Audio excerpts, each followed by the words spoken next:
Yay. Okay. We are now live. I'm so excited. Thank you for hanging out with me today on a Sunday. I appreciate everyone for coming to my podcast. We are jumping back into happiness. Yesterday I was supposed to be live at 4 and I had to hop on a flight, and it kind of threw my schedule out of whack because of the pandemic that we're in. And because of the pandemic that we're in, and largely the reason that I started this happiness podcast, because of like the isolation and the inability to get like certain basic needs met. The airline industry is like crazy overwhelmed now that everyone is trying to go back out to socialize and do all the activities that they've been missing for over a year. So many of them, but specifically the airline that I had a ticket for the night before, the flight got like canceled. So I'm assuming that's going to happen several times throughout the week or throughout the summer. And if it does, then I'm either going to record, I'll put a poll like on social media somewhere and ask you guys like, hey, do you want me to record a video and record the podcast not at the 4 p.m. hour, or because I'm off 2 days during the week from podcasts, on days that you're supposed to be working on meditation and days that you're supposed to be working on days that you're supposed to be working on meditation, and days that you're supposed to be working on your gratefulness journal, then I can do it live on those days. Oh my god. Normally I silence these. I do it on this one. Right? It's like always when it's like the teacher is the one in class that doesn't silence their phone, you're like, and I'm the one doing this podcast with you guys. So, but like I said, the last year has been really hard for people. I mean, we're heading into July. It's actually the 4th of July right now. So for here, us in America, it's a holiday that really signifies like the big like booming and jumping off of the summer. And this time last year, most of us were stuck in the house, and that had a lot of pain and strain on people's mental, on people's physical, on really communities at large. Like, people were isolated, and the thing that a lot of people seek comfort in, of finding togetherness or finding people that share their own ideologies or needs, or you know, the day-to-day woes that go through life that you see other people striving, and it gives you a sense of motivation, was completely lost over the last year. So I'm not sure about you guys, but during the pandemic I gained at least 25, I want to be generous and say like 30 pounds, and that came mostly due to bad eating. And physiological needs are things that are gonna need to be reassessed and met throughout your life and throughout your day. A lot of people cannot go more than 1 day without eating, and many people get very quote unquote hangry, you know, hungry because you're angry when you don't eat. And many people, 1 day or a few hours past your bedtime of no sleeping, when you want to go to sleep, is wearing on the body. So people reassess their physiological needs all day long. I do like to point out that it's like on a Tuesday when you want to sleep in 2 a.m. it seems so late, and you're like, I'm exhausted and I'm tired, and if you're like at work or something, it's like so hard. But if it's like a Saturday night and you're out with your friends and you're getting good food and making good memories, it's like it doesn't seem that hard to be out at 2 a.m. So I think when we have a need versus like a basic need where it's like a deficit where we're like needing that sleep versus like a growth need where we're like we want to hang out with our friends and have good experiences and do all type of things. Like it can make us assess how our body is functioning differently. But going back to like physiological needs, I've always heard that health is in the kitchen and fitness is in the gym. So all of your like your muscle building and your strength and like good cardio and those type of things are going to come from going to the gym every day and doing that one activity a day that really boosts you and gives you an edge above other people who in a fitness realm. But eating healthy is the way that you get good health. You get good heart and good digestion and good metabolism. And when I was training sports every day, people would always say you can't out train a bad diet. So no matter how much you work out, no matter how many times you go running, or no matter how many times you lift a day, you can never work out more than you are eating bad. Like if you're eating bad, if you eat 3 cheeseburgers a day, you can very easily pack on like, you know, a couple thousand extra calories.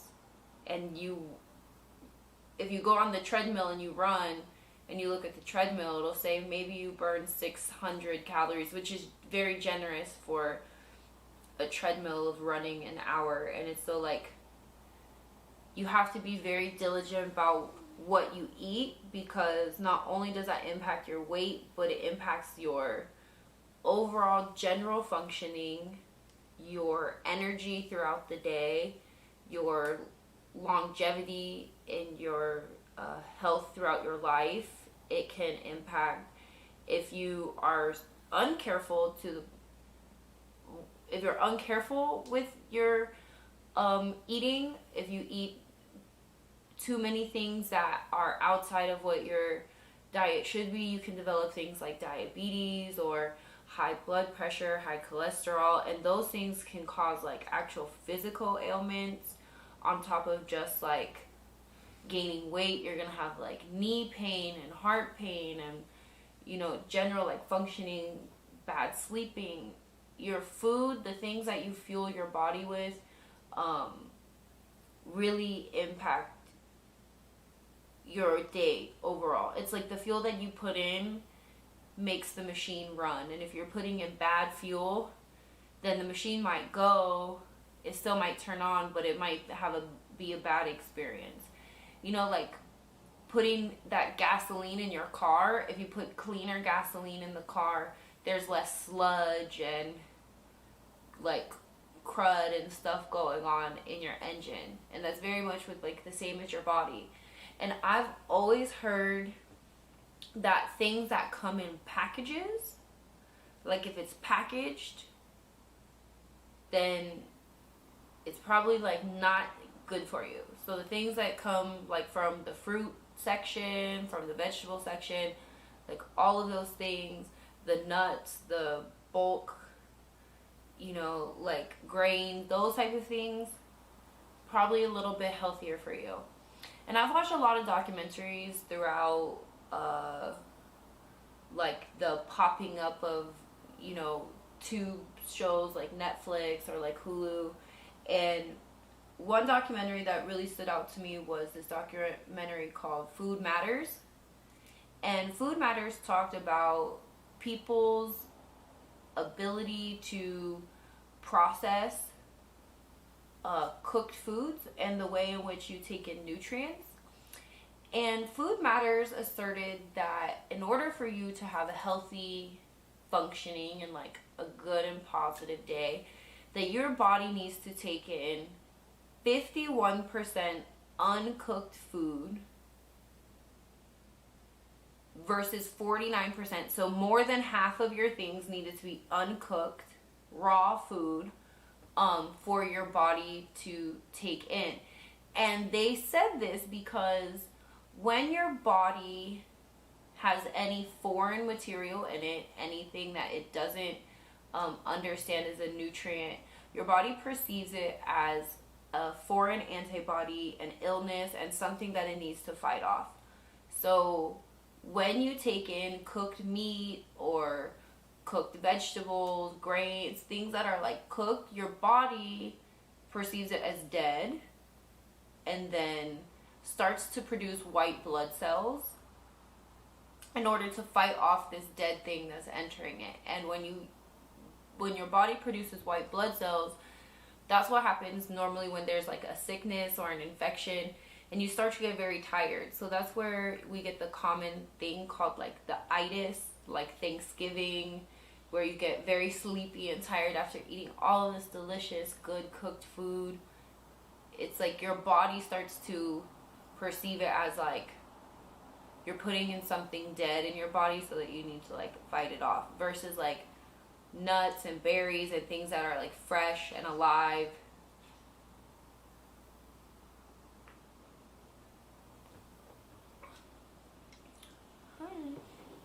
So it's kind of a cool concept if you're like interested in learning about what things your body needs, like on top of drinking mostly water, because you're mostly water, and that's the thing that permeates your body fastest is like the liquids that you take in. So if you're drinking heavy things like soda, coffees, juices, things that are milk, things that are thick and dense and like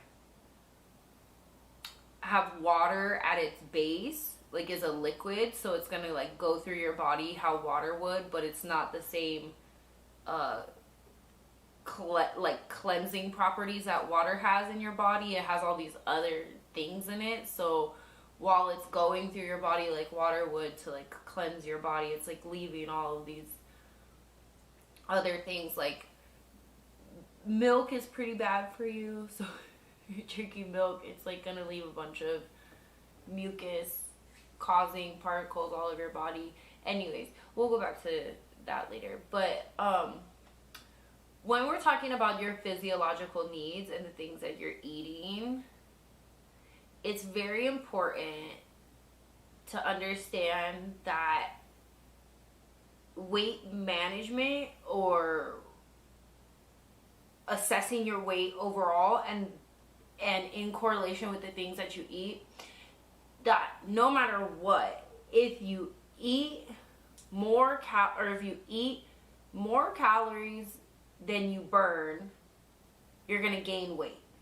If you eat the same calories that you burn, you're gonna stay the same weight. And if you eat less calories than you burn, you're gonna lose weight, right? So like, if you're, and this is why weight management and health are two different things, because you can have a good weight, like have a managed weight, but have a very unhealthy diet and be an unhealthy person. So all of this is very specific to who you are and the core needs that you have. But like, you can eat 1,000 calories worth of Snickers, which I'm pretty sure is probably like 2 Snicker bars or something. Maybe 2.5 Snicker bars. But I'm pretty sure, or 4, 230, it's probably like 4 Snickers bars, maybe 5. But you can eat 4 Snicker bar a day, and if you're a normal functioning female who has like a general level of activity, you go to a job where you don't sit for 8 hours, like if you burn 1,500 calories a day, you'll lose weight 100%. It's like science. All of those diets and fad diets and things like that encourage people to do weight management are are at the core weight management, but a lot like health-based diets, because weight management, the only thing that you need to understand is that if you eat less calories than you burn, you'll lose weight. And most women who have like a normal athletic, like not athletic life, like they don't do a sport or anything, they just like wake up every day, maybe like walk to the bus or walk, you know, an hour a day or something, get a normal level activity, they're gonna burn about like 1,500 calories a day if you're just like a normal person, a normal adult. But then if you add like an hour worth of exercise, you might burn 2,000 calories a day, right? So if you're like a very active person, woman, 2,000. And for like a guy, it's like you're maybe gonna burn like anywhere between like 1,800 calories a day if you're not very active, and if you're like very active, like 2,300. And then like if you're an athlete, obviously you get like a lot more calories. But if you eat 4 Snicker bars a day for like a month and that's all you eat, you're probably gonna lose weight. You're gonna be so unhealthy. You're gonna have high cholesterol. You're gonna be like sugar, like comatose. You're gonna like probably have an attitude like that Snicker bar, give me a Snicker to change the attitude. You're probably gonna get an attitude problem. I'm not sure, but for sure you can eat 4 Snicker bar and lose weight. So, and if you're like active and you know, live a pretty like healthy life as an adult and you eat the same number of calories, then you're gonna stay the same weight. So for me, during the pandemic, because we were inside, because normal activity was going away, because those general things of like wanting to get out and about and go to the park or do stuff with friends, it was like it cut off so much activity from my day that I lost hundreds of calories from the day of my normal eating because of altered activity level. And then I just was eating all the time. Like I was taking in so many calories of unhealthy food because I was inside, and like that access, like direct access to food for someone like me, having it there, I'm not sure about you guys, but I didn't always have food like always there or always the food that I wanted when I was a kid. So I think that's where like a lot of the food issues that I have stem from, and I'm pretty sure that's where a lot of people's food issues stem from, is using food now like as an adult because you have your own money and you can buy everything that you want, like using that when you're bored, or using food when you're like have anxiety, or aimlessly eating, like not being conscious of it, not necessarily like enjoying the experience, just kind of like eating and not realizing it. Like that's one of the things that I hate most about eating late at night, or waking up in the middle of the night and eating something, is because like I didn't get to enjoy it, you know? And that's one thing that I realized about weight management that made it easier, is to only eat food that you really tremendously enjoy. Like I don't ever eat something that I casually like don't like just cause like I have to, just cause it's a thing that's there. Like I would rather go without a meal than eat something that I dislike, because I learned during weight management that if you're just okay with casually consuming things and not consciously enjoying the experience, then you do that more often, you reinforce that more often, versus saying like, I appreciate this food that I'm eating, I really enjoy it, and like I'm gonna be conscious of like that. A lot of people, like my very close friends, like people who spend a lot of time with me, especially when they find out that I used to be 250 pounds and now I'm like, well, right now I'm like 175. I'm pretty healthy right now. So I should be down to like 150. But when they learn that I've lost like almost 100 pounds, people find it really reinforcing that they can take ownership and lose weight with that idea of like loving what you eat and not just eating something because it's like, oh, they messed up my food. You know, like if you order something from Chipotle or order something from, I must be craving that. Ordering something from like a food delivery service and they get your pizza wrong or they get your, you know, tacos wrong or like whatever. And then you're just like, I'm going to eat it because it's here. If you aren't just working on your gratefulness, if you're not working on other things like your growth needs, if you generally struggle with food or weight management, I would suggest not eating things that you don't really love, because then you won't be taking in calories that you then later like don't want, and then consume other things to make up for it. Because for me, as someone who needs the food that I like, even if I eat something that I dislike, it's not like I'm gonna say like, oh, okay, I can just be okay with that. I then definitely want to eat something that I do like. I'm like, okay, I'll eat this and then I'll eat chips. And now I'm at like 500 extra calories for today. So I think food is one of those things, because it's a physiological need. It's one of the very, very basic needs of things that we... Sorry, reading that. That's so funny. I need to quit drinking so much soda and fruit juice. How you only is some weight. Yeah, so I lost my train of thought. But anyways, so I think that like the things that you're eating, if you're like, oh, I'm just gonna eat whatever, I'm just gonna drink whatever because it's here, oh, I'll just have a glass of this instead of water because it's here. Like, if you want soda, don't drink juice instead, because you're still gonna want that soda later, unless you're like working on being grateful and accepting what you have. And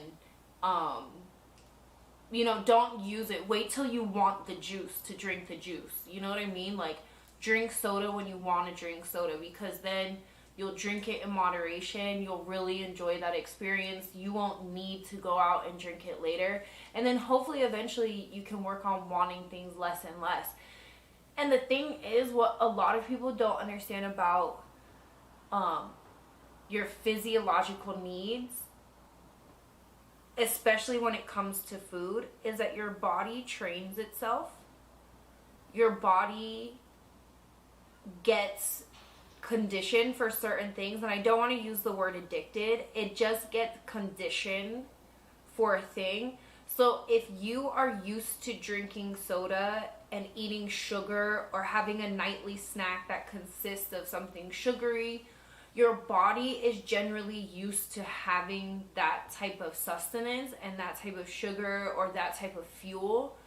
So you have to make slow alterations so that your body can genuinely start craving other things. And your body will always crave sugar if you have sugar in your diet. So if you drink soda, your body's going to want soda.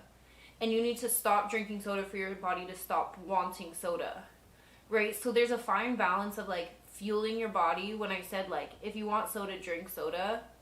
Like, if you're having issues with the weight that you're at, if you're trying to lose weight or trying to have a healthy diet, or, you know, there's certain things that you have to cut out so that your body can really genuinely stop wanting those things. Like, you're never going to get to the point of not wanting soda until you stop drinking it, and then there'll be days that you won't even think about it. So when it comes to what we're eating, I think that a lot of people, because food is a basic need that everyone goes throughout life, throughout every single day. It's like, I need food. A lot of people don't recognize food addiction.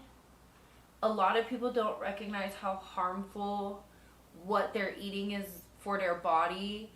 A lot of people's community and loved ones find it hard to talk about food or what people take in, because food is considered a basic need. Eating, consuming calories is considered a basic need. So a lot of the time that conversation is really hard for people. And then we've started this trend of body acceptance, where even if somebody is doing something that is unhealthy or really harmful to their body, harmful to the people who are who love them or admire them or are looking up to them, we're not really allowed to talk about it or to tell people that that's an addiction that they need to change. If you guys have ever seen this show, My 600 Pound Life, there's the doctor on the show. His name is Dr. Now. He is brutal. He is hardcore mean to people.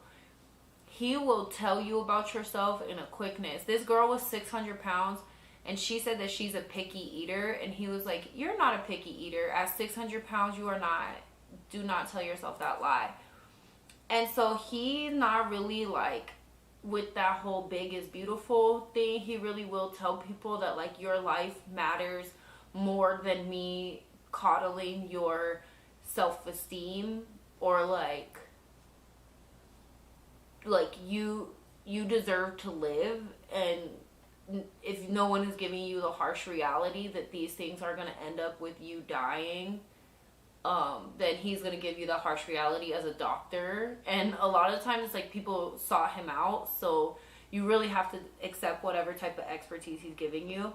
But I just think in general, we don't tell people that like the weight that they're getting to is outside of their norm and that that's unhealthy for them.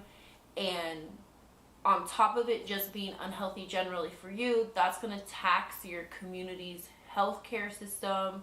That's going to tax your community's emotional, like people who love you don't want to see you in pain, don't want to have to help you with your self-esteem. Like people generally just want you to like live a good life and love yourself.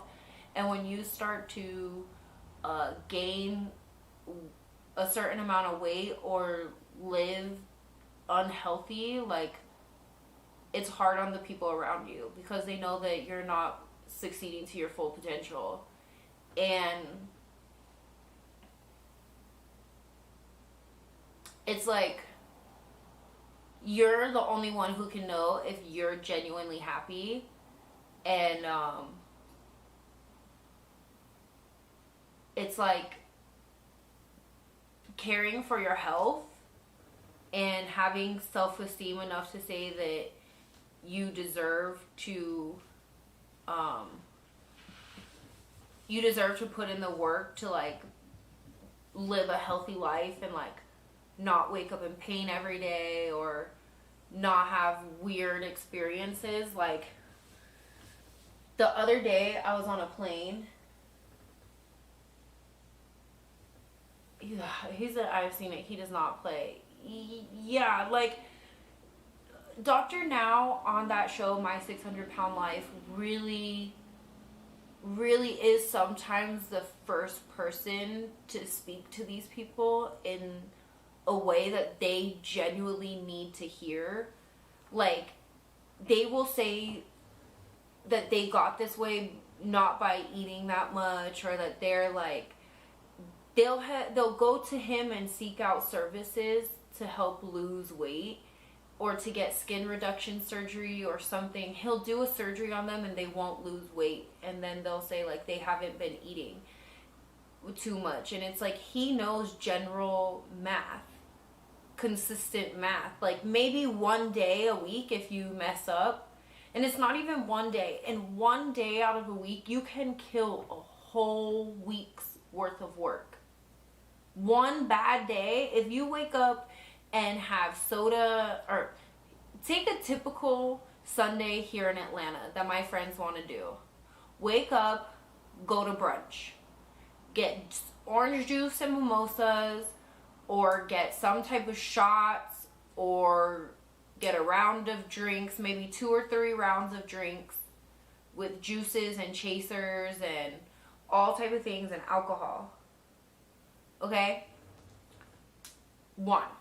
Then get breakfast out, so like some types of bacon or bread or hash browns. And then after that, they want to go to lunch. So talk about some like fried chicken, some corn, or some macaroni and cheese. And then they want to go to dinner, so maybe another round of drinks or some wine or like a mixed drink at dinner. And then some like ribs, mashed potatoes, some asparagus, and then like something for dessert. Right there, you're at like 3,500 calories. And every day throughout the week, Monday, Tuesday, Wednesday, Thursday, Friday, of you working out, you're not going to be able to compensate for that extra 2,000 calories that you just put in your diet that day. If you do that more than once. If you have a whole cheat day, if you've added 2,000 extra calories to your day, it's going to be very hard for you throughout the week to make up for that. So, eating purposefully and genuinely looking for meals to look like nourishment instead of like to get happy with food not being entertainment for you, not needing something different all the time, not needing excitement from your food or happiness to come from your food, genuinely just being able to eat to sustain yourself, to get the calories and the protein and the like fulfillment that you need, is a place that's really hard for people to get to. But when you get to that place of, okay, I don't eat food for fun, I don't eat food for comfort, I don't eat food for entertainment because I'm bored, then you really have a better awareness of what need is being met, right? Because then you can sit down and eat 2 eggs for breakfast or some oatmeal, and you can say like, I have my calories filled. You can eat a smoothie for lunch, and you can eat some chicken and rice and some for dinner and some nuts and like a salad or whatever for snack, and you can have your 1,500 calories and say like, okay, I have my basic need met. I've eaten the calories that I need to eat for today to be like a fueled, functioning, healthy human being. But like, am I still having maybe a different need, like inclusion, like community? Am I having people to eat with, you know? Am I still going without things even though I have this basic need being met?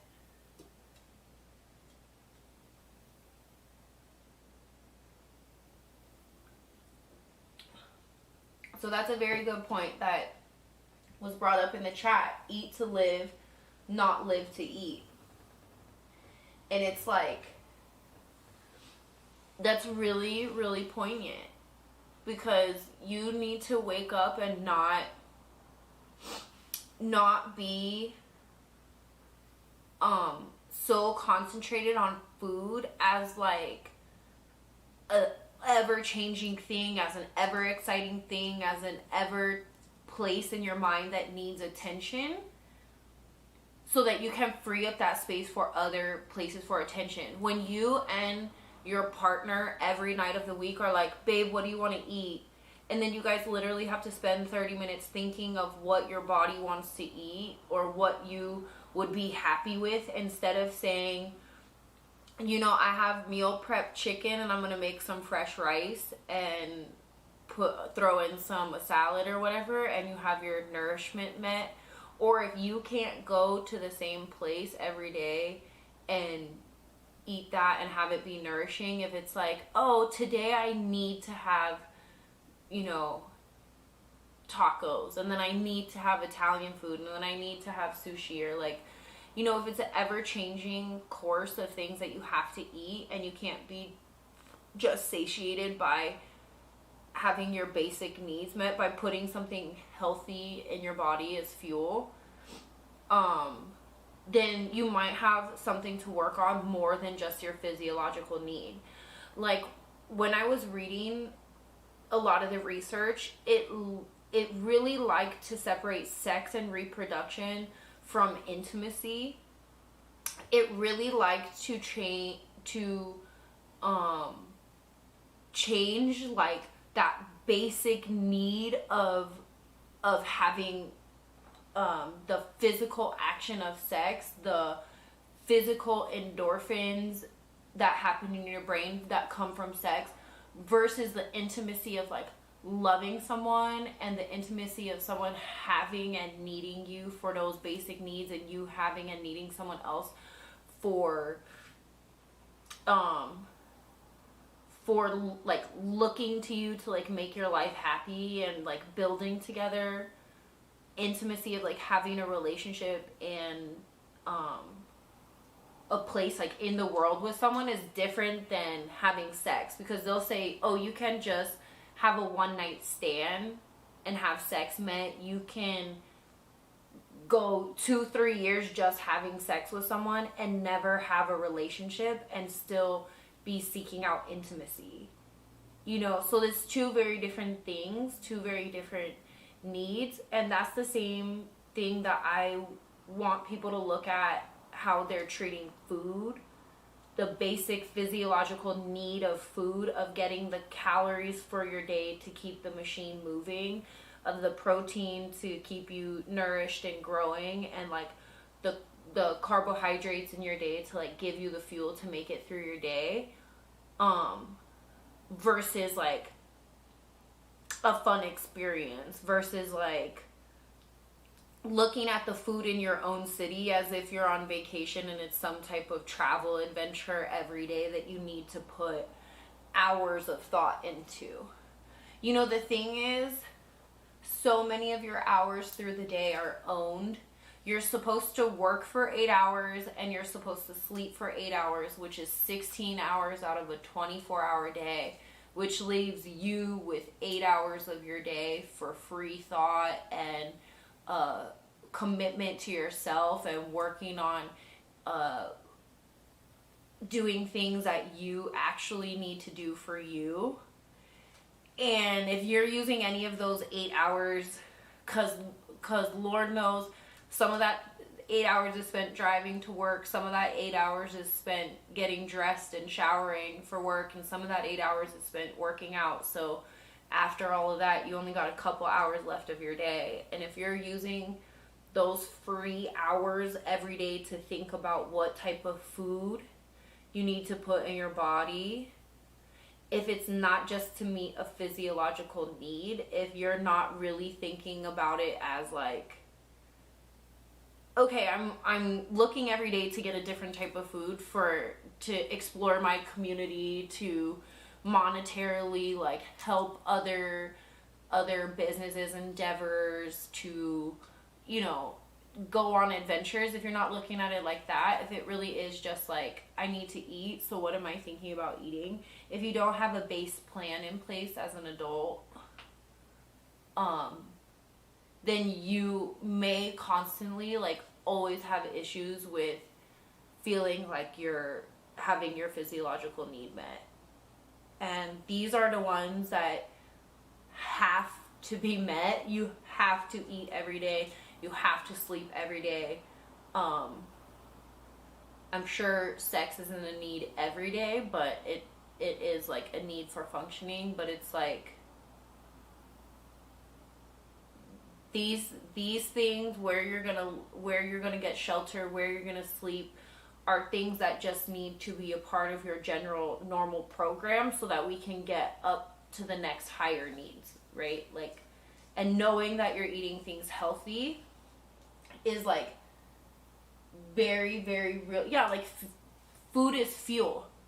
And to know that you're fueling your body with something healthy leads to good self-esteem. Knowing that that need is met every day leads to a good foundation of getting towards your next higher growth needs being met. If every day you know, like, nope, I'm happy with what I eat every day I eat something healthy, every day it's an easy decision, it's quick, like food isn't really like a thing that I think about or struggle with, then you can move on to better growth needs. And here's the thing that a lot of time we don't talk about with food is directly attached to our self-esteem.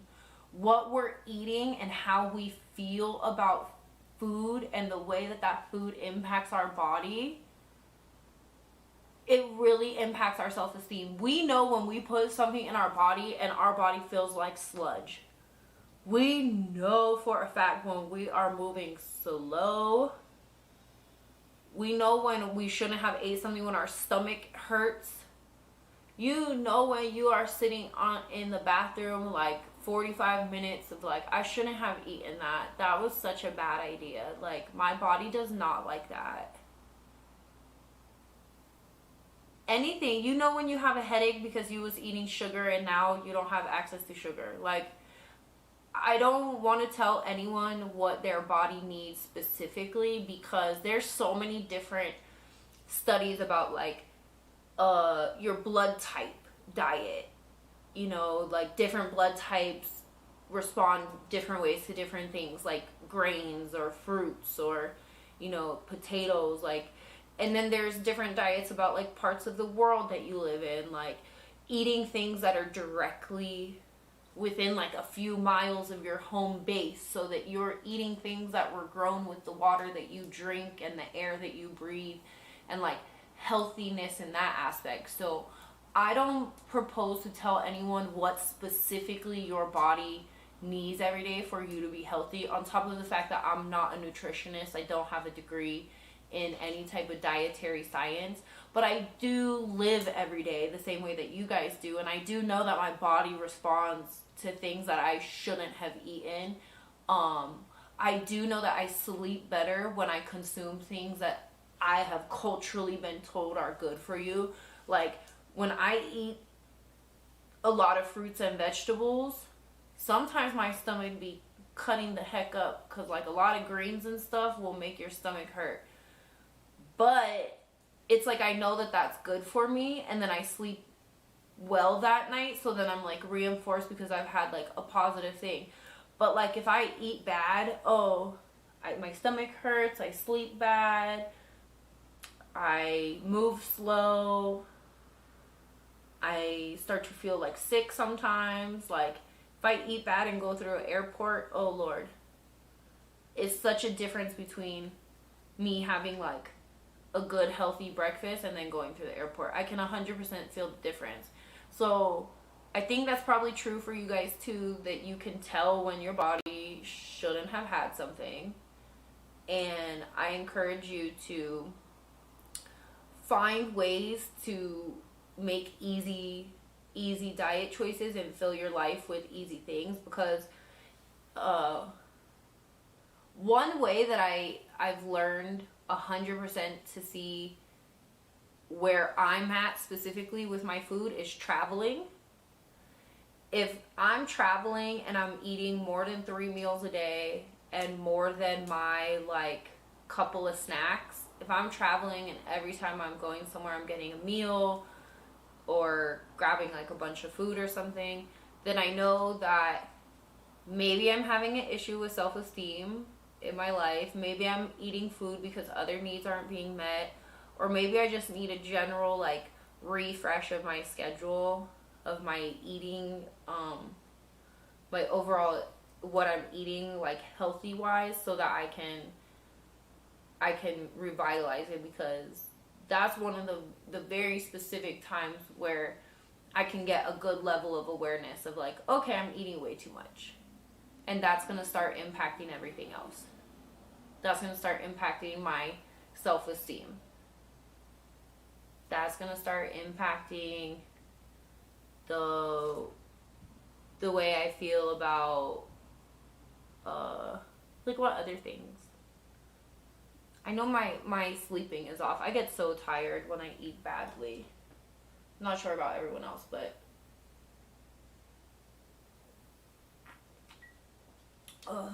but just to talk more, a little bit more about just general eating healthy, because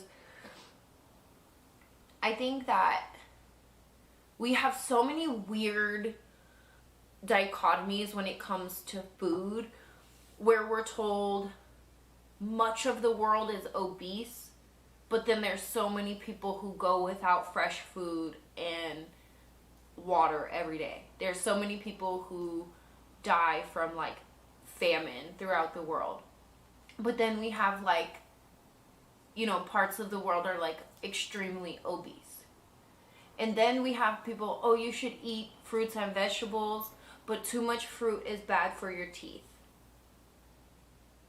And you should eat grains and things for fuel, but at these times of day.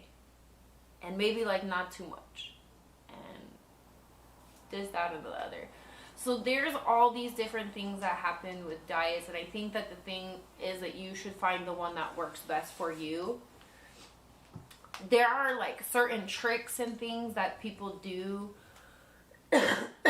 when it comes to dieting that make getting on a diet easier for people. Like a very common diet that a lot of people aren't specifically, they don't know about and they don't bring up a lot is like fasting diets, where a lot of people eat between a certain time window. So there's like a 12 to 8 where it's like an 8-hour fast where people eat between noon and 8 p.m. and they only eat their meals in that time period, and they don't eat anything outside of 12 and 8 p.m. There's people who eat like all of their calories in like one meal, one setting, and those type of diets help people get their body processing their metabolism differently, their thoughts about food, control over food. A lot of times when people are having bad things go on in their life, or big changes where like maybe they're changing schools or moving or going through a divorce, they really like to control the things that they're eating, because control in your life becomes paramount. And I think that having a good schedule, just generally being a person who has a certain level of control in your life, will make those hard times easier, where it's not like a big alteration from like out of control to like now I'm seeking control. It's like I've always been in control. There's a bad thing happening. Let me make sure I stay in control, right? Like if you're a controlled eater and you're like, I eat one meal a day, and then you are going through a divorce and you're like, nope, I'm still eating one meal a day so I can maintain my diet and so I can maintain my sense of autonomy and so I can understand what's going on in my world and have the same schedule. And although like there's outside forces and outside things happening, I still have control over who I am in my existence. It'll help like a lot. And especially like since food is one of those things that we do daily and several times a day, it's one of those things that I like to tell people,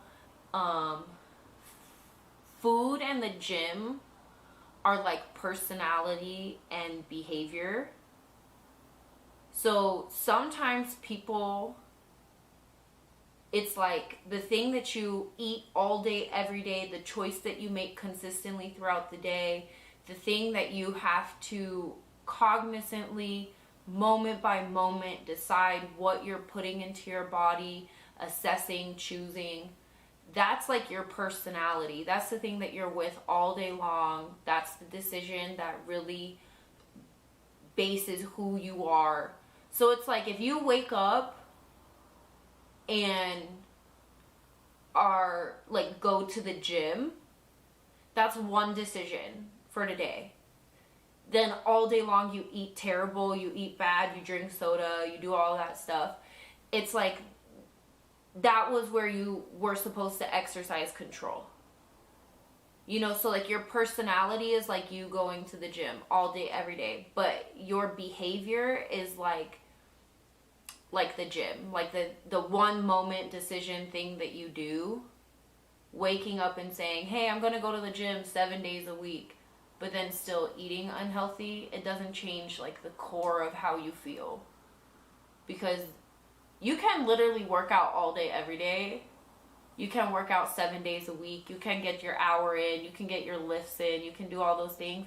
But if you still eat unhealthy, I'm telling you that working out is not going to help you feel better. You're not going to see the changes that you want. You're not going to feel like that gym person that you want to feel like, that healthy person, if you keep eating bad.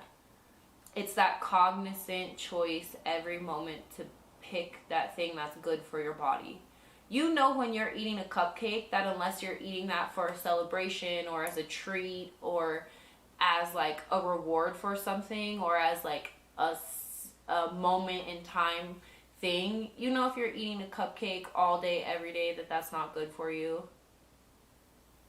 And that you shouldn't have made that choice. Even if you go to the gym, like, you're not going to feel good. So, other than doing like intermittent fasting, that's what it's called. If you guys ever want to look up intermittent fasting as a way that people easily, you know, alter their diet or change the things that they're eating. One way that people change the things that they're eating as well is going vegetarian. There's so many food now that look exactly like the food or taste or is like replica of that type of food, like ground beef. They have vegetarian ground beef. They have vegetarian burgers or vegetarian chicken nuggets. And what I see a lot of people doing is changing out that meat several times a week or replacing a lot of meals with like a vegetarian replacement to get those like calorie changes really easily. Like if they still want to eat pizza or they still want to eat a burger, then they eat the vegetarian burger and still eat the same type of thing. They still eat the spaghetti and just change it to vegetarian so that they can maintain some type of normalcy but like go to a vegetarian option.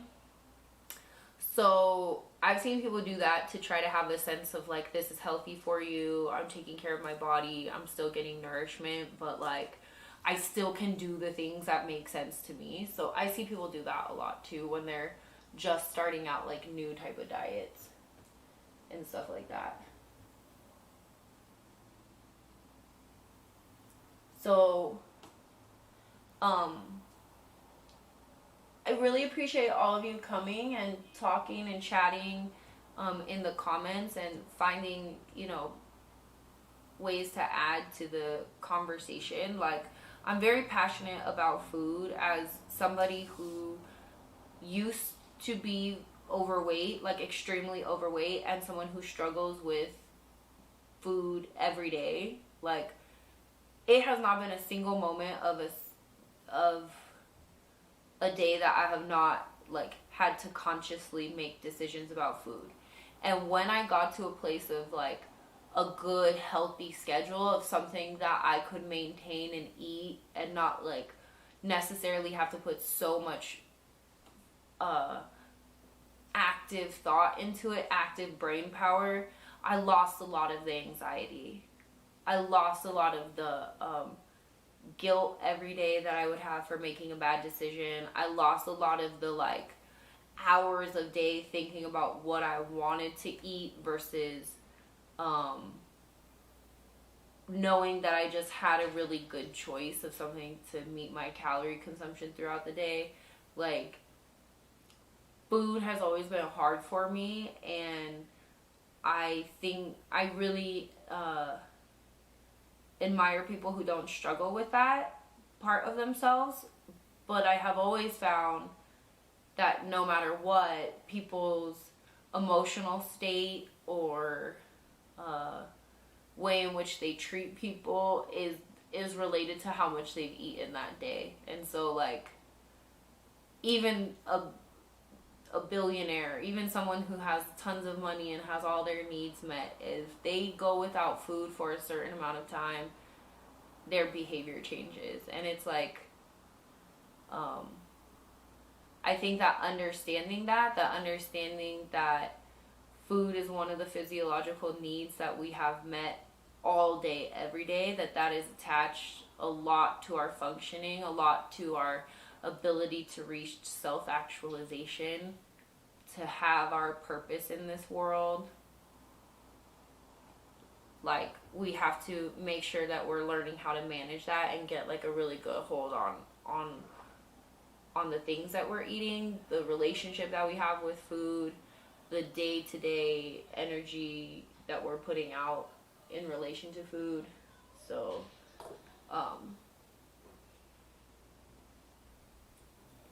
with the summer upon us and our ability to get out there again, you know, things are opening up. I'm seeing almost every single gym is back open, but trails and hiking and people's ability to get activities in and go out to dinner with your friends again and go out and socialize and drink and party and all of those things. I just want to make sure that everyone is maintaining their sense of happy when it comes to their relationship with food, and when it comes to this basic need being met, that people have an awareness and acknowledge their relationship with food, and acknowledge how things were during the pandemic, and that getting a strong bond with your schedule with food and a strong relationship with healthy eating, that's really going to impact your self-esteem. And making sure that your friends are being healthy and encouraging the people in your life to go back out and work out and eat healthy, and to maybe not focus on your socialization around food. Like, see how many times people are trying to go out and eat as a socialization event versus do anything else, and try to come up with different ways of spending time with people if you're trying to get a better management on food. So I appreciate everyone coming and doing episode 6 with me. This is Physiological Needs. So tomorrow will be physical needs. So physiological means needs for your body, like air, like clean air, healthy food, at least the amount of calories a day that you need for fuel, sleep, because you need sleep consistently throughout your week to have a functioning week. So the physiological needs are pretty basic needs that people are going to say, like, of course I understand that, but I want to bring more conversation about things that maybe you never heard about. Like, maybe you guys never heard that you're supposed to eat 51% of fresh, uncooked food because your body is fighting that as a disease. Like, it really thinks that Thanksgiving dinner is a disease, so it produces white blood cells and it make you tired. And we need to acknowledge that people are not eating enough uncooked food. They'll cook their vegetables and think that it's healthy, and it's just like not as good for you as something else. And maybe you shouldn't be sleeping 8 hours. Maybe that's not the optimal health for you, and we should talk about it. So I want to talk about people's physiological needs and how to get to happiness. So we'll open it up for the chat. I'm going to go through and read the comments. I really, really love and appreciate your guys' comments throughout today. And yeah, too, like alcohol needs, like, to talk about those. So my podcast starts counting down when I have 10 seconds left. So let me go through and read the comments, and this will be up on anchor.fm for you guys and the YouTube channel. So I appreciate everybody for it. Like, it finally went off. It's just me and you now. Now I cannot be so like, I gotta get through my time. That's why the podcast is a little bit different than the YouTube channel, because the podcast is really like counting down. It's like, you got 1 hour, girl, get to it, do it. Versus the podcast where I can like go through and kind of talk, and you know, other people can read the comments and see like where we're at. But I appreciate you guys for giving me a thumbs up on the episodes. The thumbs up really help. I think they're gonna put it out to more people, and the algorithm, the more I do these. This is episode 6, so a long way to episode 60. We're gonna be doing 60 episodes about happiness, about talking and getting toward happiness, because I really think that the relationships that we have with people and the things that are important to the people that we spend our time with become important to us. And I have a thing on my phone that says, what you focus on will grow. And it's like a little watering plant. And it's like, what you're watering will grow. And I want to water happiness. I want to focus on me, particularly helping the people around me get to happiness, and working on my happiness along with them, because I just think that so many people have been struggling with it throughout the pandemic and don't understand why. Like, don't understand how grateful they're haven't been expressing themselves. Like, how grateful they haven't been. And the thought that being grateful makes you happy. Being happy doesn't make you grateful. Like, it's not the happy person that's grateful. It's the grateful person that's happy. And I think that's something that is lost on us a lot, that we have to actively work on being happy every day. We have to actively work on being grateful, having self-esteem, being assertive, filling our life with people around us who make us feel valued. And that assertive thing, oh my God, I realized how hard that has been for me, and how much it's been a place of like, that it impacted my self-esteem so badly. Like, yesterday I was on a flight during this show when I was supposed to be here, and I got a middle seat, which was fine. I don't really mind being in the middle now that I've lost weight. When I was bigger, I just felt like a general inconvenience to people. But there was a girl next to me in the aisle, and there was a man next to me in the seat next to me. And he was deciding to use the armrest, which is like, we all know the middle seat gets the armrest. Like, come on. But then he was like sitting like this on the armrest, and like taking up like a third of my seat. Like, I'll show you guys this video. Let me see. It was taking up a third of my video of my I just need to say this.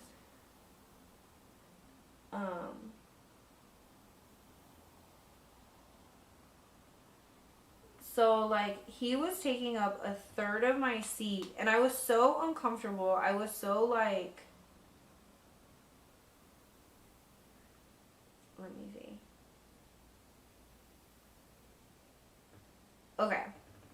So like, this was after I had already asked him to scoot over. Like, if he could please scoot over.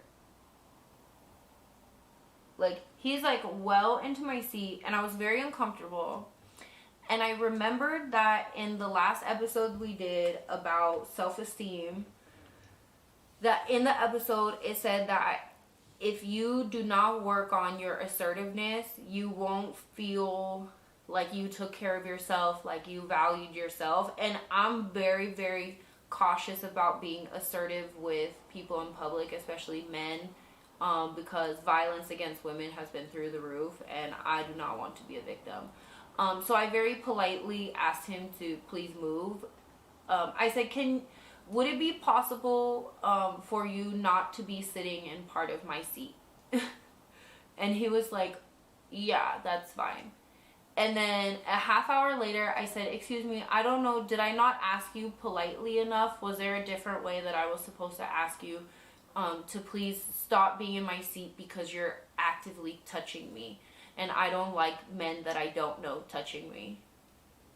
And after I was assertive with him and said that, I felt a lot better about myself. I felt like I had stuck up for myself and expressed the general ability to like care for myself so that I could care for other people that I was interacting with in public. Because like being uncomfortable, I wanted to be rude to the girl next to me and rude to the like flight attendant because I was like so uncomfortable.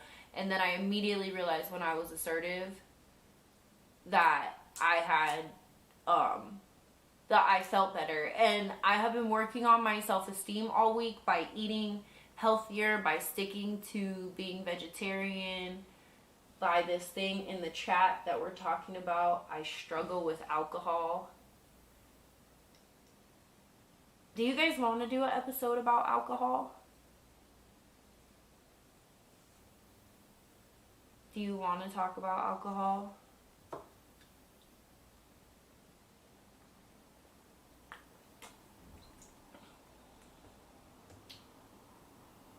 I agree with Bopo. Thank you for saying that this was a great episode. I appreciate you so much because I obviously wasn't gonna miss the chance to like come on today.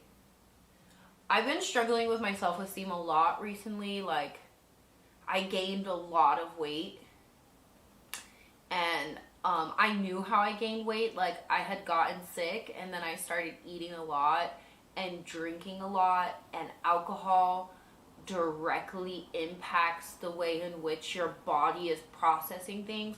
Like I said when we first started this episode, the liquid that you take in is processed by your body much like water. So the liquid that you take in is 100 per thousand million billion % more important than the foods that you're eating. If you drink 160 calories versus of sugar water, of juice, of soda, that is going to be so much worse for your body than 160 calories worth of like cake or ice cream or something of substance that gets processed through your stomach and gets processed, like goes through your digestive system, goes down through your esophagus, and then your body has to process in that way. Liquids, your body is processing so much faster because your body has to process water, and you're like majority water. So when you're drinking alcohol, that is flooding your whole body, all the way down to your toes, all the way through your whole body with alcohol. So alcohol is one of the ways that people gain weight the fastest, because your liver is processing your alcohol and it's like slowing down your liver. It has no nutritional value whatsoever. It is so high in calories. Like, it's like fermentation. It's particles inside of the liquid that are making you drunk, and that is going through your whole body. So alcohol is so bad for you. So bad for you. This is helpful, and I'm trying to be healthy by eating right and better and drinking a lot of water, eating even with lemon juice or lime juice. So lemon juice is like a natural anti-inflammatory and antioxidant, and like lemon juice is really good for your body. I did say, food is really weird because they tell you eat a lot of fruit and vegetables, but fruits is really bad for your teeth. So like don't eat too much citrus because that'll ruin the enamel, blah, blah, blah, blah, blah, whatever. but lemon juice is really good for your overall like inflammation and like, you know, the way that your body is working. But we can do a whole episode on alcohol, and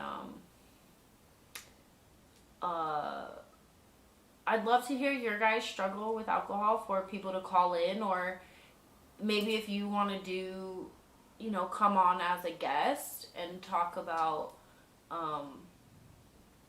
we can talk about like our relationship with alcohol. I'd love to have a guest on who wants to talk about that, because I genuinely love drinking, but I will probably throughout the rest of my life have a very weird relationship with alcohol and have to work on it and be cognizant of how much and when I'm drinking and how it impacts me and the people around me, because I constantly go through times throughout my life of stop drinking, and if I feel like I'm being lesser than I'm supposed to be, if I'm treating people in ways that I would be ashamed of treating them, if I cannot hold myself to the standard that I want, then I have to assess my relationship with alcohol. And here, we'll wrap up this episode with this, because this was a really interesting point that I heard the other day, and this might be really impactful for all of you. So if you have any comments, you know, leave them down below and throw a thumbs up for the episode. But we'll just leave it with this. The other day I was listening to a podcast, like a news-based podcast that does history stories and talks about different cultures and civilizations throughout the world. And one of the episodes talked about standards versus goals, and how a standard, someone's standard, is not the same as your goal. A standard is something that you can easily attain every single day. And they'll say people have high standards, and that's why they're alone. Or people maintain a standard that they can't meet. People set standards for themselves that are unattainable. It's like your standard should be the place at which you are generally happy, generally satiated, your needs are met, and your standard is not your goal. They say a lot of times writers have a goal of 3,000 words a day, like a professional writer, 3,000 words a day, but they have a standard of 2,000 words, because your goal is something you hope to achieve, but your standard is a thing that you must do for basic functioning. And I think that if we can assess our goals versus our standards, our functioning in that realm of a 2-column list, this is my standard every day that I will maintain. This is a standard of how I'll treat people. Like for me, I have a very real standard of cordial. If you guys don't know what the word cordial means, or the way in which you treat people in public, mine is cordial. I treat people with the basic decency of being a human being. And that is my standard. I will never go out in society if I cannot be cordial with people. Now, cordial is not nice. Cordial is not social or communicative. Cordial is if someone speaks to you, you will acknowledge them.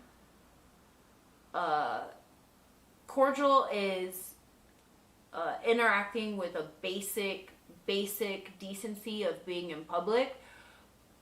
But my standard is to be cordial. My goal is always to make people's day more positively impacted by me than not. Like, I hope that their day is better after interacting with me than it was before. That is my goal. My goal is to make people have an improved experience after interacting with me. But my standard is always to be cordial. And so when it comes to eating and having a relationship with food or having your basic needs met, I think that we should look at our standard of having our basic needs met and then having our goal. So, exactly. Goals versus personal standard. So I hope that and that's where I get with alcohol, and we can talk about that in the episode about alcohol, that my relationship with alcohol always changes if I fall below my standards. If I'm supposed to call people and tell them where I'm at, or make plans with people and show up to them, or really be a part of people's life, and I'm drinking to the point where I can't be that, then I've fallen below my standard and I have to assess my relationship. So we can talk about my relationship with alcohol, your relationship with alcohol, your standards of how you expect to treat people and what you expect from the person and the life that you've lived, and the output that you generally could not muster lower than, and still hold your head high with dignity, So I appreciate you all coming to this episode. The podcast will be available to re-listen to the podcast on anchor.fm. This is episode 6.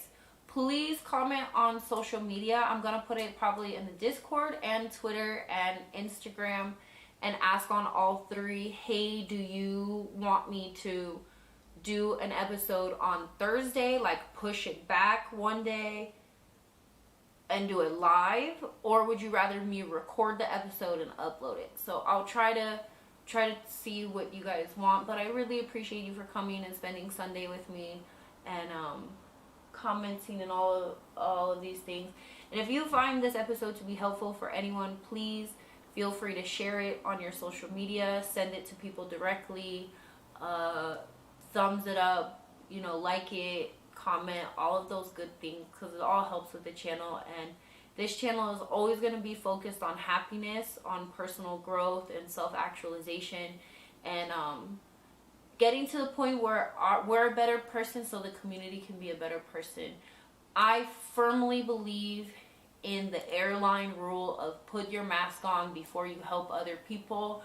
I firmly believe in the best community service comes from serving yourself first, and then worrying about the community that you can impact after you are a whole person.